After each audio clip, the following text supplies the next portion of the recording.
This is exactly how much it costs to backpack Europe for 1 month. Summer is coming up very soon, which means a lot of people are going to start planning their European summers, their backpacking adventures, and in case you were wondering how much to budget for this kind of trip, this is exactly how much it costs to backpack Europe for 1 month. I backpacked Europe last year in end of April, May for 1 month. It was after semester at sea, which I have a whole massive playlist of semester at sea vlogs that I did last year while I was on the spring 23 voyage. So if you want to check those out, you can do that as well. I backpacked Europe with my friend Sophie, who I met on semester at sea, and we had a couple other friends who came in for a few days at a time, but it was mostly just us for a month. Every single cent, I tracked it all every single day meticulously. So I'm gonna go through in detail every single thing I got or purchased or everything I spent money on, basically. There are 5 different categories that I'm going to divide each country into,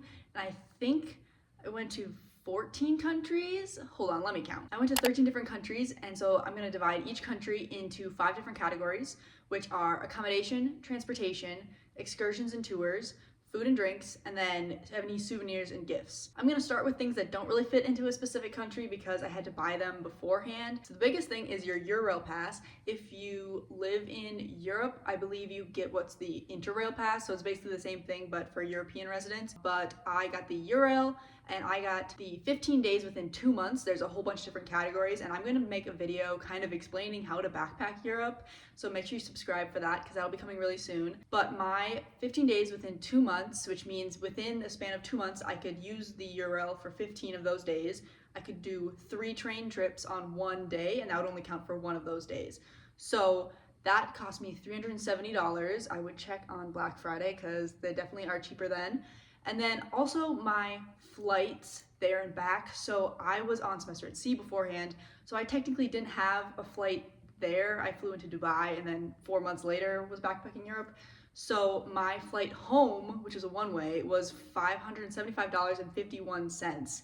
So you can probably get a round trip to Europe for about that much. It was just more expensive one way because I didn't buy it at a round trip. Another factor is that I don't really drink alcohol very much. If you're thinking about doing more partying or drinking more heavily throughout your backpacking Europe, you should factor in additional money for that. Even on my backpacking trip with my other friends, we didn't party or go out to drink very much, except for like a drink with dinner and maybe 1 or 2 occasions when we went out. So backpacking Europe, you can really do more like adventurous, or you can be more partying heavy. It just really depends what you want to do. So the total for like pre-transport stuff is $945.51. The first country we went to was Germany, and we actually disembarked from semester at sea in Germany and then went up to Denmark and then came back down to Germany for a few more days. We were in Germany for a total of 4 days and 2 nights because of that kind of weird conglomeration of how we were in Germany. For accommodation in Germany, it was $67.31. For transportation was $37.10. Excursions and tours, $59.10. Food and drinks, $78.07, and souvenirs and gifts, $205.29, and that was because I got 2 tattoos while I was in Germany. Total for Germany is $446.87. You'll notice as I go through here that some countries are definitely more expensive than others, and that's just something you kind of have to factor in depending on where you want to go. They're kind of balance each other out, right? So countries that are less expensive, you'll have with more expensive countries, and they'll average out to be, you know, the price of an average country to visit for a few days. The next country I went to was Denmark. Was there for 2 days and 2 nights. Accommodation was $57.25. Transportation was $69.74. Excursions and tours, $62.89. Food and drinks, $87.89. Souvenirs and gifts, $42.67. Total for Denmark was $320.44. And then we got an overnight train from Germany to Poland because we'd gone back to Germany to Poland. And so we stayed in Poland for 2 days and 1 night because of that. Accommodation for Poland was $24.85. Transportation, $27.25, which included 5 taxis and 1 train reservation. Poland was very cheap. Excursions and tours, $2.65. Food and drinks, $44.54. Souvenirs and gifts, $2.81. Total for Poland was $102.10. So if you want a cheap country, go to Poland. And it was super fun. I loved Poland. Czech Republic, we were there for 2 days and 2 nights. Accommodation was $44.87. Transportation was $26.02. Excursions and tours, $68.54. Food and drinks, $114.81, which we had definitely much fancier meals in Czech Republic. We went out a little bit more. Souvenirs and gifts was $3.72. The total for Czech Republic was $257.96. We then had an overnight train to Budapest in Hungary, so we stayed there for 2 days and 1 night because of that. Accommodation was $19.81. Transportation was $36.63, which included, most of that was a tram fine because we didn't correctly pay to be on the tram, so make sure you always know how to pay for public transportation. Excursions and tours was $33.35. Food and drinks was $42.52. Souvenirs and gifts was $1.48. So a total for Poland was $133.79. Also, if you're wondering, my notes are right below the camera on my laptop, so if I keep looking down there, that's why. Thought I should let you know. Next up is Austria. We stayed there for 2 days and 2 nights. Accommodation was $57.02. Transportation was $2.64. Excursions and tours, $32.44. Food and drinks, $67.28, and souvenirs and gifts, $2.19. For a total for Austria was $161.57. Next up is Italy. We went to Venice. We were there for 2 days and 1 night, again because of an overnight train. Accommodation was $47.80. Transportation was $10.87, which included a water taxi instead of doing a very overpriced gondola ride. So if you want to do more of a local experience versus a very expensive tourist experience, do a water taxi instead of a gondola. That's your Venice tip. Excursions and tours, $36.31. Food and drinks, $68.73. And souvenirs and gifts, $49.80. For a total for Italy was $213.81. Next up was Switzerland. We were there for 2 days and 3 nights. Accommodation was $204.05. It's a much more expensive country, so we definitely tried to minimize any and all purchasing as much as possible. Transportation was $0 because we just walked everywhere, or we had eurail, which was already included. Excursions and tours, $29. Food and drinks, $86.81, and souvenirs and gifts, $9.06. Total for Switzerland was $328.92. Next was France, and we actually stayed with Sophie's family for a night, and so it was 2 days and 1 night, and so accommodation was $0 because we stayed with family. Transportation was $70.76. That was because we had to pay an extra seat reservation for the eurail train from Switzerland to France. There's way more seat reservations necessarily in Southern Europe than there is in Northern Europe, but it just kind of depends where you're going. Excursion and tours, $0.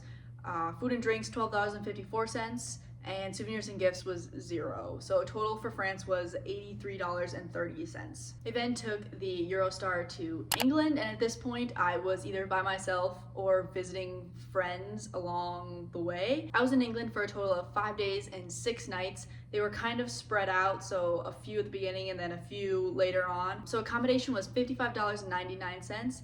That's because I spent 4 of those nights. I stayed at my boyfriend's place, so I didn't have to pay for that, obviously. Transportation was $70.33. Again, that Eurostar from France to England, another one of those ones that need a seat reservation.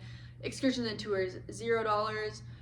Food and drinks, $53.14, and souvenirs and gifts, $0. So total was $179.46. Next up is Wales. I was there for only 1 day and 1 night. I was pretty much just there to visit some friends who live over there, and so accommodation was $0 because I stayed with my friend, and then transportation also $0. Keep in mind that anytime the transportation is low or $0, all that cost is included in eurail originally, because I can just basically sign up for the eurail ticket for wherever I want to go, and so it's $0 additional transportation. Excursions and tours, $15.22. Food and drinks, $37.21. Souvenirs, gifts, $0. Total for Wales was $52.43. So next up is Iceland, which is definitely one of the more expensive countries if you want to do Europe, and you definitely need a little bit more planning ahead, just because the country in general is kind of spread out more. So I went with my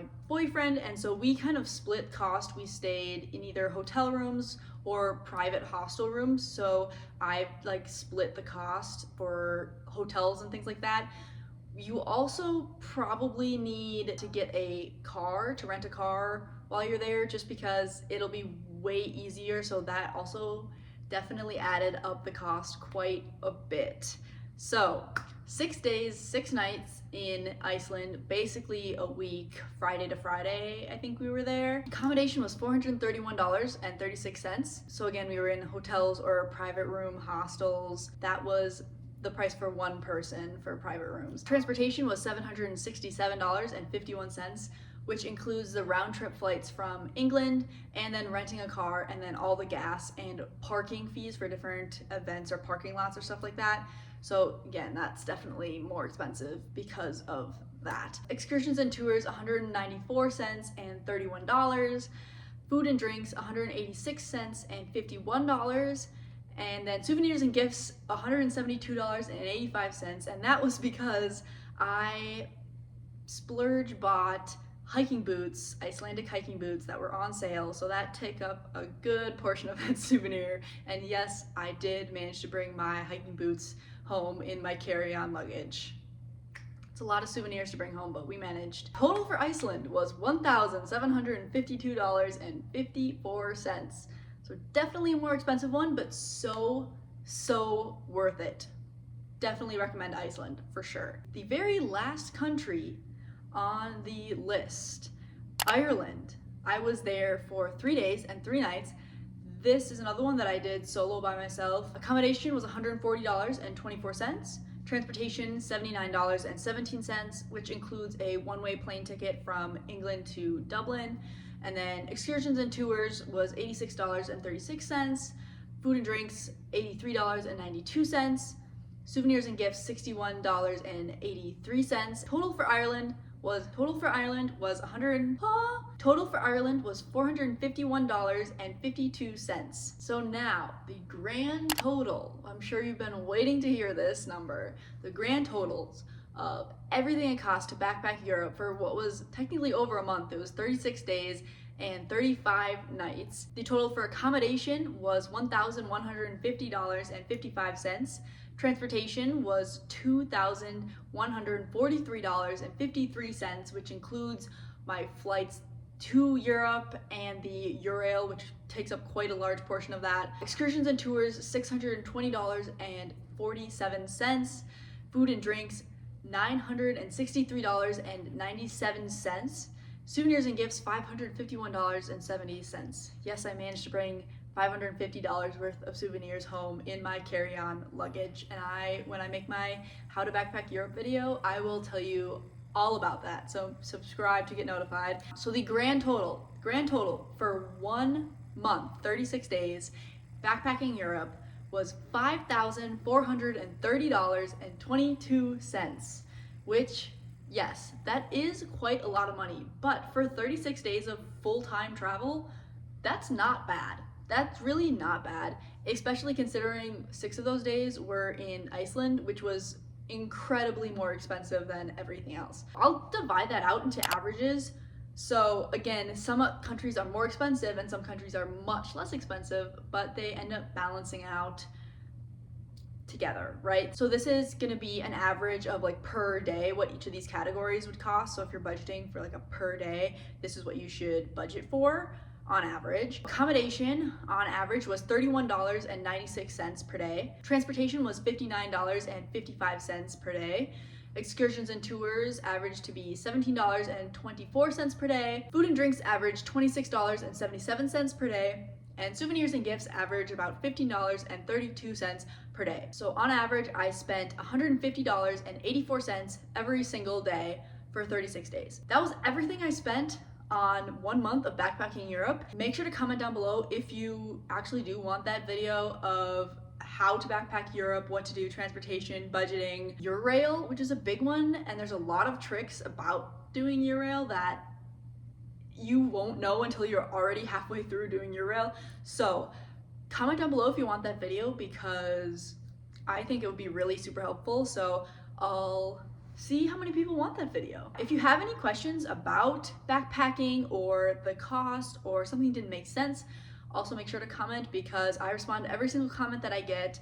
I know how much these videos help, and I know how many of these kinds of videos I watch before I do any kind of traveling or exploring or anything. I would also say this is a relatively budget-friendly experience of backpacking Europe. You could definitely make it way more expensive. We were for sure mostly staying in hostels. I tried to stay with people when I could, so I didn't have to pay for accommodation. I wouldn't say that I was like super buckled down trying to save money, but I was definitely very conscious of it. So I was buying a lot of postcards for souvenirs and stuff like that. You could definitely make it way more expensive if you wanted to.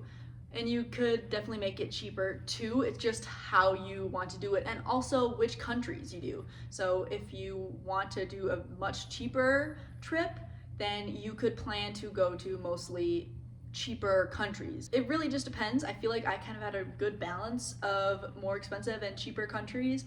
So that's also something to keep in mind when backpacking. Yeah, that's everything I bought for 1 whole month of backpacking Europe. Make sure to like and subscribe, because I just love making these videos. So anytime I get to see the impact by, seeing who's been watching and stuff like that, I really like to do that. So thank you so much for watching, and I'll see you in the next one. Okay.